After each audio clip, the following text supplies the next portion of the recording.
కోడుమూరు నియోజకవర్గం తరపున మినీ మహానాడును మండల ఆఫీస్ లో నిర్వహించడం జరిగింది.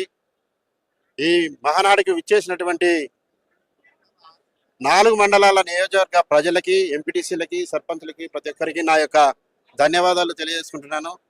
అలాగే ఈ కార్యక్రమానికి జిల్లా అధ్యక్షుడైనటువంటి తిక్కారెడ్డి గారు, KTCC bank chairman D Vishnuvardhan Reddy గారు, అలాగే కర్నూలు జిల్లా ఎంపీ గారు అయినటువంటి నాగరాజన్న గారు, ప్రతి ఒక్కరు ఈ ప్రోగ్రాంకి రావడం చాలా సంతోషకరం. మహానాడును రాష్ట్ర వ్యాప్తంగా 27, 28, 29 రోజులలో ఈ నెల జరుగుతుంది.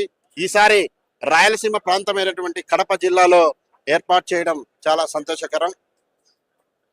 ఎన్టీ రామారావు గారి జయంతి 28వ తేదీ సందర్భంగా ఈ యొక్క మహానాడు నిర్వహించడం చాలా ఆనందకరం.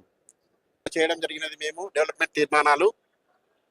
ఈ తీర్మానాలని రాష్ట్ర మహానాడు కార్యక్రమంలో ఇవ్వటం జరుగుతుంది.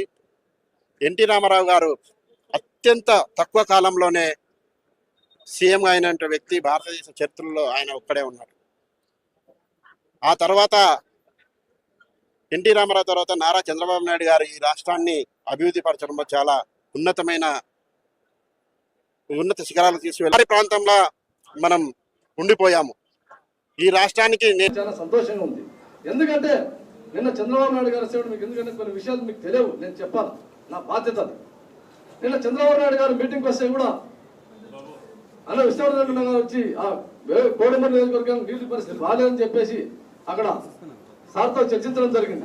ఎందుకంటే ప్రత్యేక ప్రణాళిక దానికి కార్యాచరణ ఏర్పాటు చేయాలా విష్ణువర్ధన్ రెడ్డి గారు ఉండగానే ఈ కోడుమూరు నియోజకవర్గంలో నీటి సమస్య అనేది ఉండకూడదని చెప్పేసి పరితపిస్తా ఉన్నారు. వాస్తవంగా ఎన్నో రకాలుగా మేము చంద్రబాబు నాయుడు గారికి పోతే కూడా సార్ ఫైల్ పట్టుకొని దాన్ని చేయాలని చెప్పేసి ఒక సంకల్పంతో ఉన్నారు. కాబట్టి నేను చెప్పేది అంటే ఇదే కాదు, ఆయన యొక్క నాయకత్వంలో మన నియోజకవర్గం మిగతా నియోజకవర్గాలతో కంపేర్ చేస్తే ఒక కమిట్మెంట్తో, ఖచ్చితమైన కమిట్మెంట్తో మీకు ఎంత న్యాయం జరుగుతుందని చెప్పేసి నేను భరోసాతో చెప్తున్నాను. అంతే. లోకేష్ గారు అయితేనేమి ఎస్సీ రిజర్వేషన్ నుంచి మన మండలం నుంచి దస్తగిరి గారిని మన పైన బాధ్యత పెట్టి ఎన్నో అభావాలు సృష్టించారు.